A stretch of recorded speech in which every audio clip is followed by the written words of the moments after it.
Hello guys, I hope कि आप सब मस्त झकास एंड बिंदास होंगे।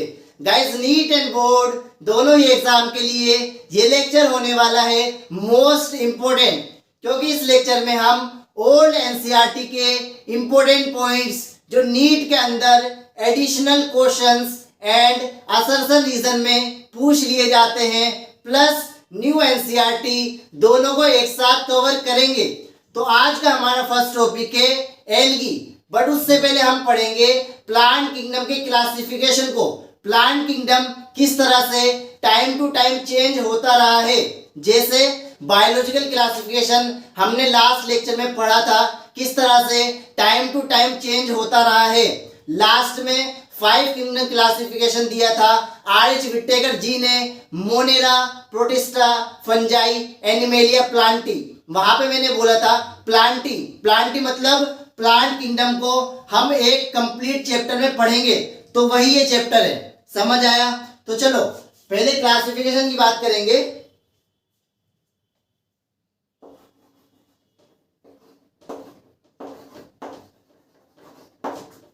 Plant kingdom,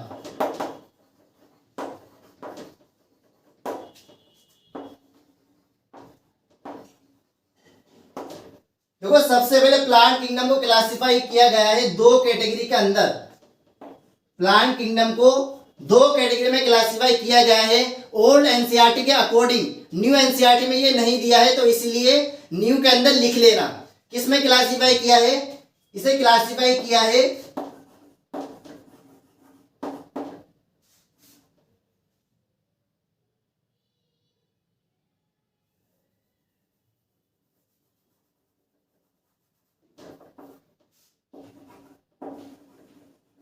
काइरेप्टोगेमा and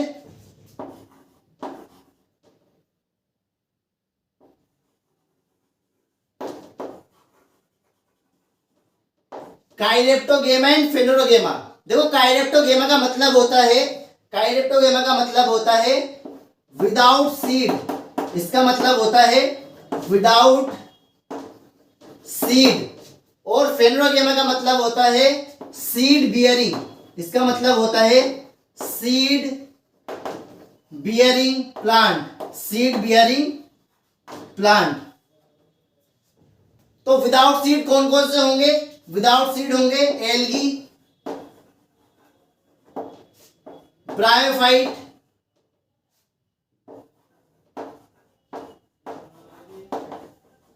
and pteridophyte. Algae, bryophytes and pteridophytes. And seed bearing कौन कौन से होंगे? सिर्फ दो बचे। कौन कौन से? जिम्नोस्पर्म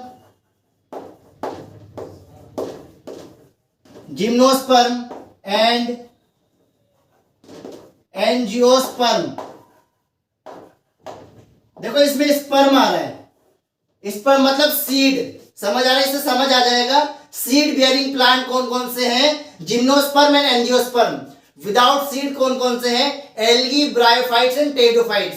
समझ आया? सबसे पहले क्लासिफाई किया गया था दो कैटेगरी के अंदर। ये न्यू एनसीईआरटी में नहीं लिखा है। किसमें क्लासिफाई किया था? ये क्या था? क्रिप्टोगेमा एंड फेनोरोगेमा। इसके बाद आता है आर्टिफिशियल क्लासिफिकेशन, जो एनसीईआरटी में न्यू वाली में दिया है। इसके बाद आता है, इसके बाद आएगा artificial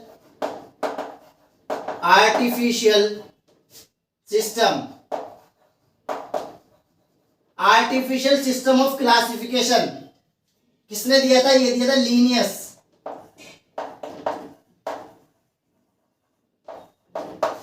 artificial system of classification किसने दिया था? लीनियस ने दिया था।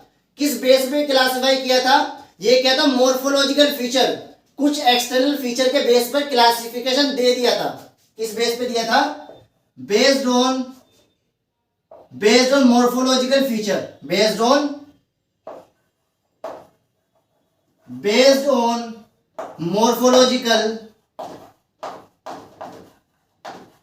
On morphology.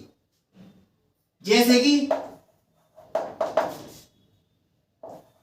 साइज,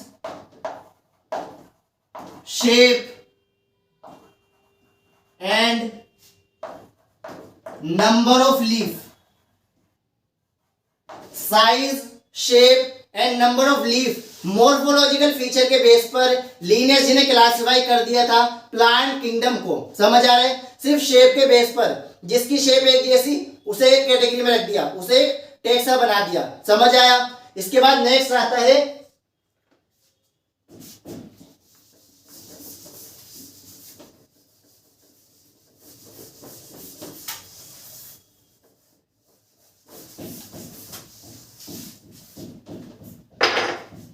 इसके बाद second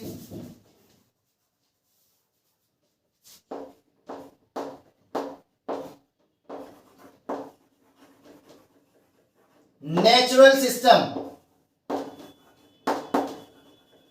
natural system of classification. Natural system of classification दिया था ये दिया था classification George Bentham and JD Hooker. किसने दिया था? George Bentham and JD Hooker. George Bentham and JD Hooker. George Bentham and JD Hooker ने दिया था natural system of classification based on, किसके ऊपर बेस्ड था ये? Based on morphology plus anatomy plus embryology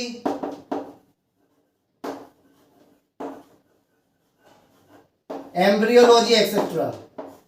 ठीक है, पहला क्लासिफिकेशन किस बेस पे था? सिर्फ morphological feature.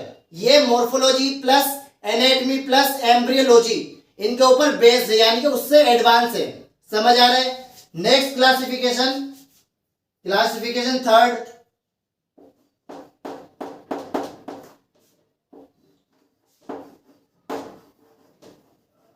Phylogenetic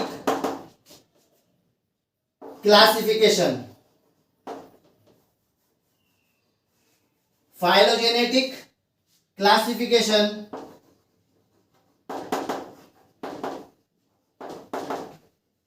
phylogenetic classification का मतलब होता है based on evolutionary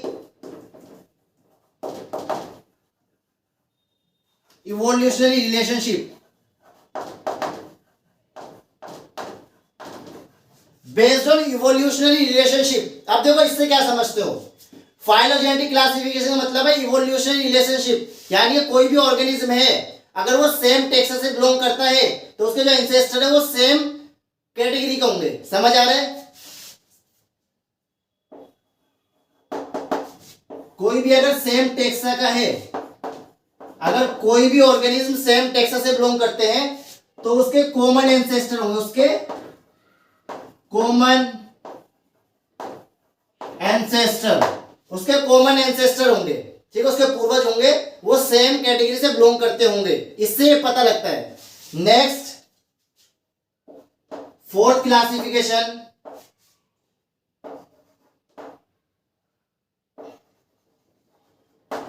numbering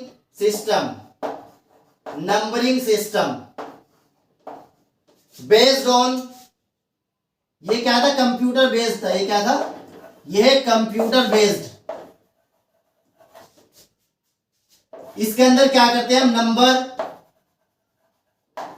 number या कोड देते हैं। नंबर या कोड, किसी भी चीज को नंबर या कोड देंगे। फॉर एग्जांपल के लिए देखो, यहां पे एग्जांपल देखना। सपोज मैंने ये दो लीफ ले ली, एक ये लीफ और एक इसके साइड में इस तरह से। अब देखो इसमें मैंने क्या बना दी? Parallel venation. जो वेन्स है इसके अंदर पैरेलल बना दी। एक तो कैटेगरी हो गई पैरेलल वेनेशन की, ठीक है, और दूसरा मोनोकोट। मैंने दो फीचर ले लिए इसके। ये दोनों क्या? पैरेलल वेनेशन है, इसके अंदर जो वेन्स है वो पैरेलल है और दोनों मोनोकोट से बिलोंग करती है। तो दो फीचर सेम हो गए, तो इससे नंबर दे दिया मैंने 2।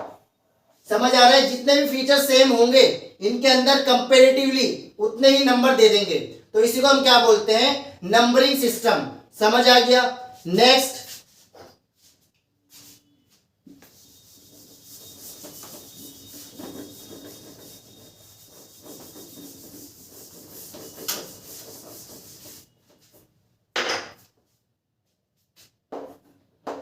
Fifth and sixth, cytotaxonomy, cytotaxonomy and कीमोटैक्सोनॉमी, cytotaxonomy and कीमोटैक्सोनॉमी। देखो साइटो, साइटो का मतलब है सेल, सेल के अंदर होता है न्यूक्लियस, न्यूक्लियस में क्रोमोसोम। यहां पर हम क्रोमोसोम के बिहेवियर्स देखेंगे। यहां पे क्या देखेंगे, यहां पे हम क्रोमोसोम बिहेवियर,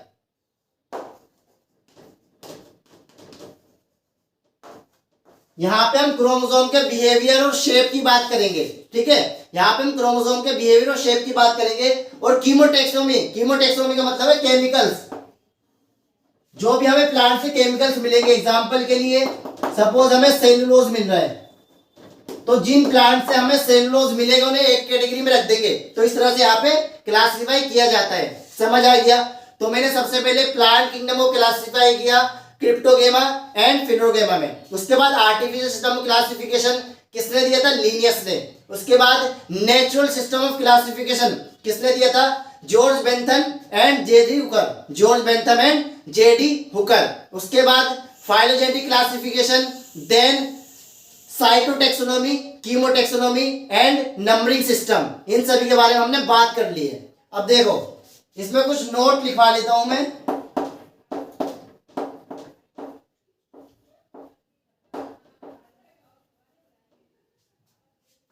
सबसे पहले आता है फिनोटिक। देखो फिनोटिक, फिनोटिक सिस्टम किसे बोलते हैं? Numbering system, numbering system, numbering system को हम क्या बोलते हैं? फिनोटिक सिस्टम। जो यहां पे वर्ड लिखा है ना फिनोटिक, इसी को क्या बोलते हैं? नंबरिंग सिस्टम का दूसरा नाम है फिनोटिक सिस्टम। Next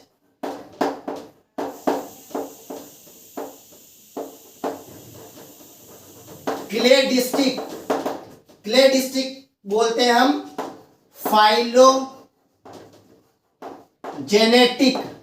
phylogenetic system. देखो फाइलोजेनेटिक सिस्टम का क्या नाम है? क्लेडिस्टिक। और ये नीट के लिए याद रखना दोनों पॉइंट जो मैंने बताया ना, ये दोनों नीट के लिए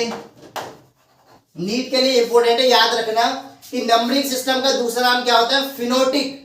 और फाइलोजेनेटिक सिस्टम का दूसरा नाम होता है क्लेडिस्टिक। समझ आ गया? एडिशनल इंफॉर्मेशन है जो न्यू एनसीईआरटी में नहीं दी है। नेक्स्ट हम बात करेंगे अब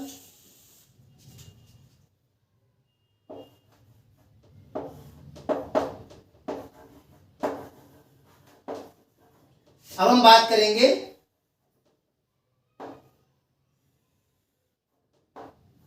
एल्गी की, क्योंकि क्लासिफाई कर दिया ना मैंने स्टार्टिंग में क्रिप्टोगेमा एंड फिनोगेमा में। क्रिप्टोगेमा में एल्गी, ब्रायोफाइट, टेरिडोफाइट और इसके अंदर जिम्नोस्पर्म, एंजियोस्पर्म। फिनोगेमा में जिम्नोस्पर्म, एंजियोस्पर्म। तो 5 कैटेगरी में क्लासिफाई कर दिया। तो आज हम बात करेंगे एल्गी की। किसकी बात करेंगे? एल्गी की। देखो एल्गी हमेशा प्लांट किंगडम के अंदर सिंपल से कॉम्प्लेक्स फॉर्म की तरफ जाएंगे। सिंपल से कॉम्प्लेक्स, सबसे सिंपल कौन है? एल्गी। उससे थोड़ा complex bryophyte, then gymnosperm, then angiosperm. सबसे पहले algae, bryophyte, pteridophyte, gymnosperm, angiosperm, इस तरह से कॉम्प्लेक्स की तरफ हम बढ़ेंगे। तो सबसे सिंपलेस्ट फॉर्म कौन सी है? सबसे सिंपल है एल्गी। यह है सिंपल। सेकंड पॉइंट यह है थैलोइड। सिंपल है, थैलोइड है। नेक्स्ट पॉइंट इसके अंदर आएगा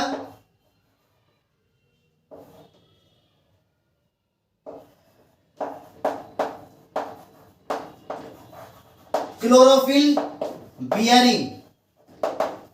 क्लोरोफिल बियरिंग, अब जब क्लोरोफिल है तो फोटोसिंथेसिस भी करेगा। क्या करेगा ये?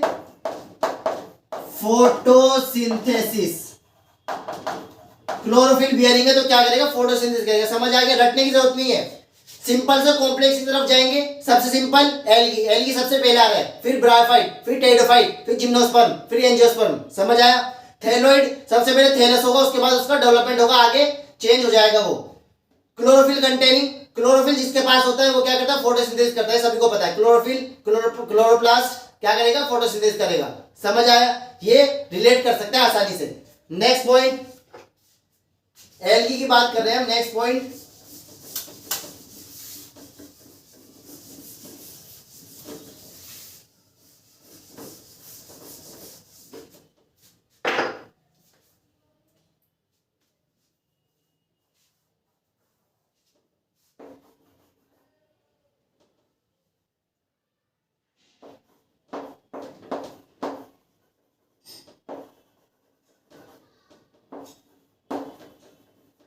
अब हम बात करेंगे एल्गी की फॉर्म एंड शेप की। एल्गी की फॉर्म कैसी होती है और शेप कैसी होती है। समझ आया, एल्गी की डिफरेंट डिफरेंट शेप होती है, डिफरेंट डिफरेंट फॉर्म होती है। सिंपल भी होता है, कॉम्प्लेक्स भी होता है, यूनिसेलुलर भी होता है, मल्टी सेलुलर भी होता है, शॉर्ट भी होता है और लॉन्ग भी होता है। समझ आ रहा है, डिफरेंट फॉर्म्स होती है इसकी, उसके बारे में बात करेंगे। देखो सबसे पहले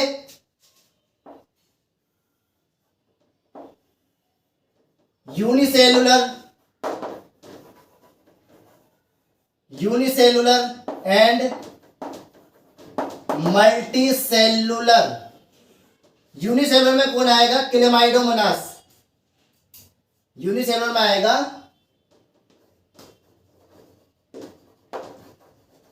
क्लेमाइडोमोनास, क्लेमाइडोमोनास। और मल्टी सेलुलर में आएगा वोल्वॉक्स, मल्टी सेलुलर में आएगा वोल्वॉक्स। देखो मैंने स्ट्रक्चर जो बनाया ना, यहाँ पे फिगर बनाया है, ये वोल्वॉक्स का, ये क्लेमाइडोमोनास, ये यूनिसेलुलर फिलामेंटस और ये मल्टी सेलुलर वोल्वॉक्स नॉन फिलामेंटस। समझ आ गया, तो वही मैंने यहाँ पर लिखा है, डिफरेंट फॉर्म्स है ना एल्गी की। ये सारी सारी किसकी फॉर्म है, एल्गी की। देखो सबकी शेप अलग है, सबकी फॉर्म अलग है, कुछ छोटे हैं कुछ बड़े हैं। समझ आ रहा है, कुछ कॉलोनियल है कुछ सिंगल है। ये क्या है, कॉलोनियल फॉर्म। अगर मैं यहाँ पे लिखूं मल्टी सेलुलर, और क्या होगा ये, कॉलोनियल, कॉलोनियल। यूनिसेलुलर में क्लेमाइडोमोनास एंड मल्टीसेलुलर में आ जाएगा वोल्वॉक्स। नेक्स्ट,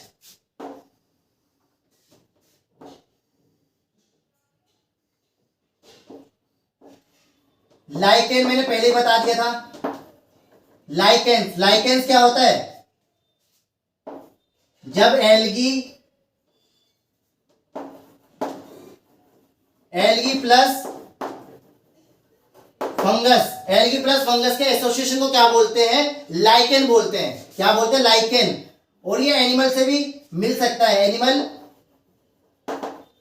एनिमल कौन सा, sloth beer, sloth beer plus algae. Algae sloth beer यानी कि एल्गी एनिमल के साथ भी एसोसिएट हो सकता है और एल्गी फंगस के साथ भी एसोसिएट हो सकता है, यानी कि एक म्यूचुअलिज्म कैरेक्टर वहां पे शो करता है। समझ आया, म्यूचुअलिज्म का मतलब है कि कोई चीज जो प्रोवाइड करेगा उससे कुछ चीज ले लेगा। समझ आया, जैसे एल्गी, एल्गी क्लोरोफिल है इसके अंदर, ये क्या करेगा, फूड बनाएगा, फोटोसिंथेसिस करके फूड बनाने के बाद किसे देगा, फंगस को दे देगा, और फंगस से शेल्टर प्रोवाइड करेगा, रहने का स्पेस प्रोवाइड करेगा। समझ आ रहा है, उसी तरह से यहाँ पर भी काम होता है। ये क्या करेगा, एल्गी फूड बनाएगा, फूड बनाया किसे देगा, इसे देगा, ये इसे शेल्टर प्रोवाइड करेगा। समझ आ रहा है, इसी तरह से इसमें काम होता है। नेक्स्ट, नेक्स्ट हम बात करेंगे रिप्रोडक्शन। रिप्रोडक्शन,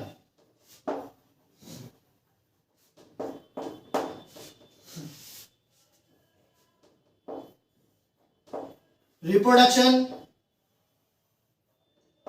सबसे पहले vegetative reproduction, vegetative, second asexual and sexual. तीन तरह से इसमें रिप्रोडक्शन होता है। वेजिटेटिव केस होगा फ्रेगमेंटेशन, वेजिटेटिव में क्या आएगा,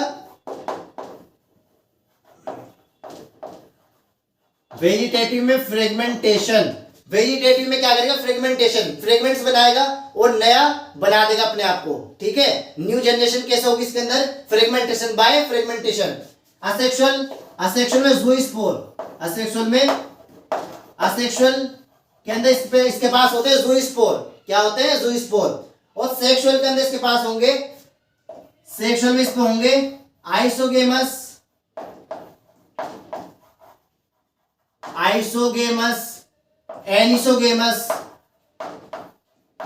एनिसोगेमस and oogamous and oogamous. Isogamous, anisogamous, oogamous क्या है? सेक्सुअल. एसेक्सुअल में ज़ूस्पोर और वेजिटेटिव में आएगा फ्रेगमेंटेशन. समझ आया इतना? नेक्स्ट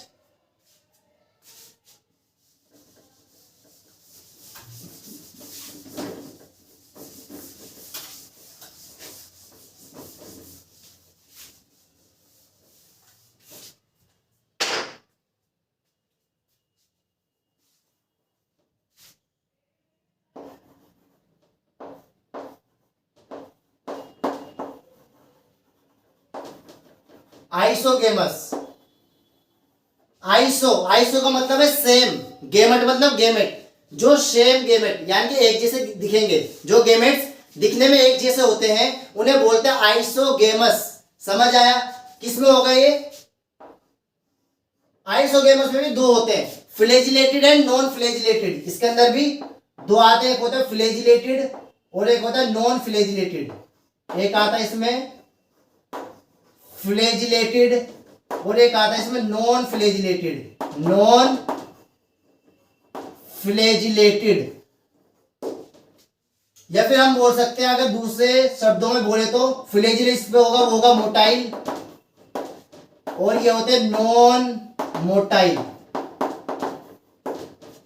तो फ्लैजिला किसके पास है? क्लेमाइडोमोनास. फ्लैजिला किसके पास है? ये आ जाएगा क्लेमाइडोमोनास. क्लेमाइडोमोनास. और नॉन फ्लैजिलेटेड में आएगा क्लोरेला. नॉन फ्लैजिलेटेड में आएगा क्लोरेला. नॉन फ्लैजिलेटेड में आ जाएगा क्लोरेला और फ्लैजिलेटेड के अंदर आ जाएगा क्लेमाइडोमोनास. जिसमें फ्लैजिला वो मूव कर सकता है, जिसके पास फ्लैजिला नहीं है वो रुका रहेगा वहीं पर. किसमें होता है? क्लोरेला के अंदर. समझ आया? आइसोगेमस के बाद एनिसोगेमस.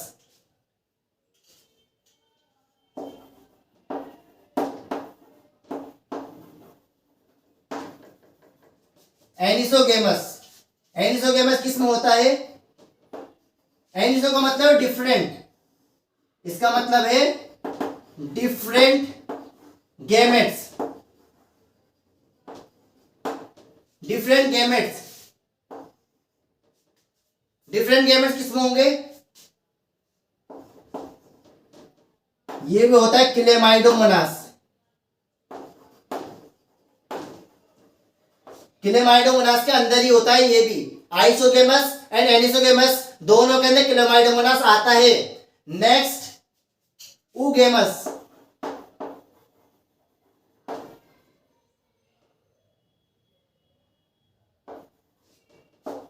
oogamous, देखो oogamous में क्या होगा?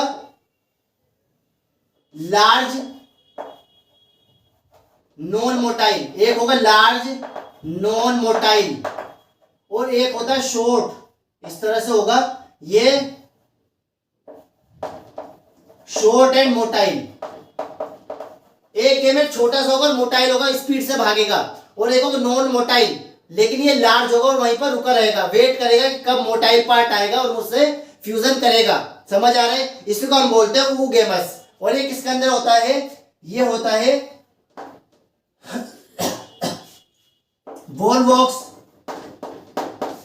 फ्यूकस एंड कारा के अंदर. वोल्वॉक्स, फ्यूकस एंड कारा के अंदर ये होता है. समझ आ गया इतना?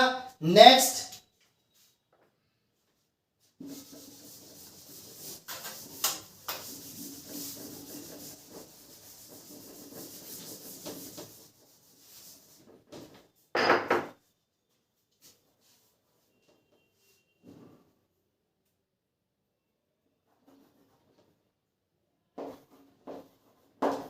used for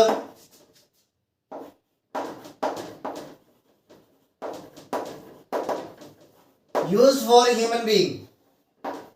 अब देखो ये इंपॉर्टेंट है बहुत ज्यादा, ये मोस्ट इंपॉर्टेंट है नीट के अंदर भी. देखो नीट के अंदर मोस्ट इंपॉर्टेंट टॉपिक है, तो ध्यान से देखना. इससे हर बार क्वेश्चन पूछा जाता है कि एल्गी को हम कहां कहां पर यूज करते हैं.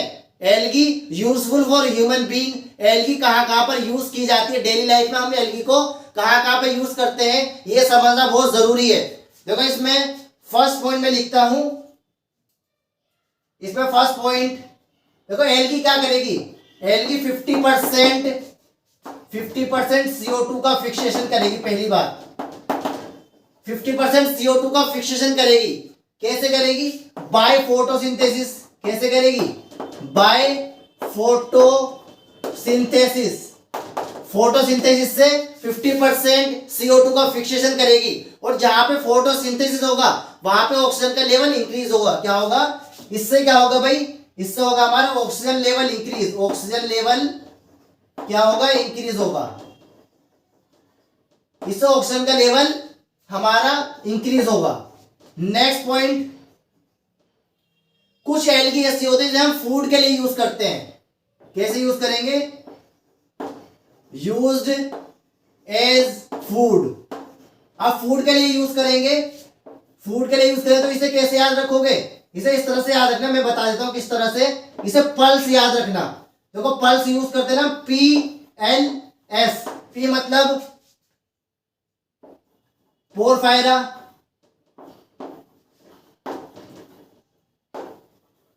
पोरफायरिया, लेमिनेरिया,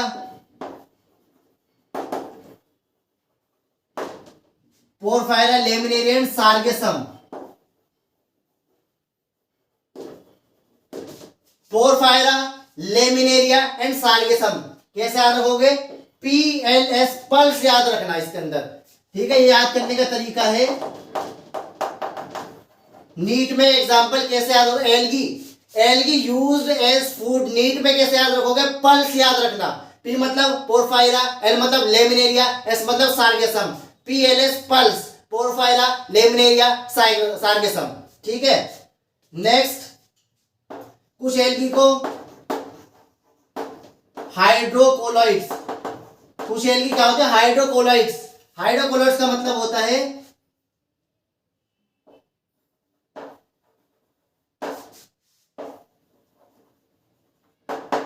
वाटर को रिटेन करने की कैपेसिटी, जिसके अंदर वाटर को एब्जॉर्ब करने की कैपेसिटी होती है, उसे बोलता है हाइड्रोकोलॉइड्स। और ये कौन कौन सी होती है?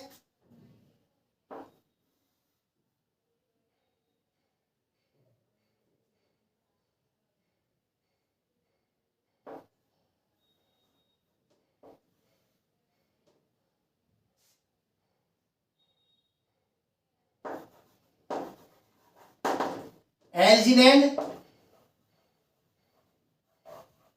And carrageen. कौन कौन सी होती है? हाइड्रोकोलॉइड्स होती है एल्जिन एंड कैराजिन। कैसे याद रखोगे? देखो एल्जिन, इसे याद रखना AB। बी मतलब ब्राउन, ये क्या है? Brown algae. ये क्या है? Brown algae. अब इसे कैसे याद? कार। C मतलब कैराजिन और R मतलब रेड, तो ये क्या होती है? इसे कैसे याद हो? इसे याद रखना कार से, CAR। CA मतलब कैराजिन एंड R मतलब रेड। ठीक है, रेड एल्गी। इस तरह से याद रख सकते हो। हाइड्रोकोलॉइड्स में कौन कौन सी आएगी? Elgin, carrageen. कैसे याद रखोगे? अब कार, अब कार, इस तरह से याद रखोगे। A मतलब एल्जिन, B मतलब ब्राउन एल्गी, CAR, CA मतलब कैराजिन और R मतलब रेड एल्गी। समझ आ गया? Next,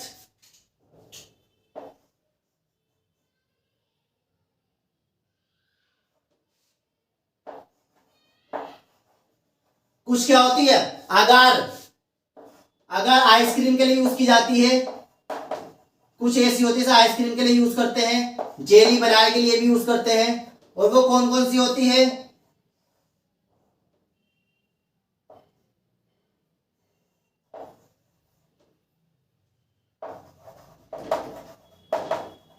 गैलिडियम and gracilaria. गैलिडियम and gracilaria, इनका यूज किया जाता है आइसक्रीम और जेली बनाने के लिए। आइसक्रीम और जेली बनाने के लिए किसका यूज किया जाता है? गैलिडियम एंड ग्रेसिलेरिया। समझ आ गया? नेक्स्ट, कुछ को हम प्रोटीन के लिए भी यूज करते हैं, स्पाइरुलिना। वो भी क्या है? एक एल्गी है। स्पाइरुलिना क्या है? एक एल्गी है, उसका यूज करते हैं हम प्रोटीन के लिए। समझ समझ आ गया इतना? तो आई होप कि आप सभी को ये टॉपिक समझ आया होगा, मजा आया होगा, इंटरेस्टिंग लगा होगा। मिलते हैं अपने नेक्स्ट लेक्चर में। All the best and God bless you.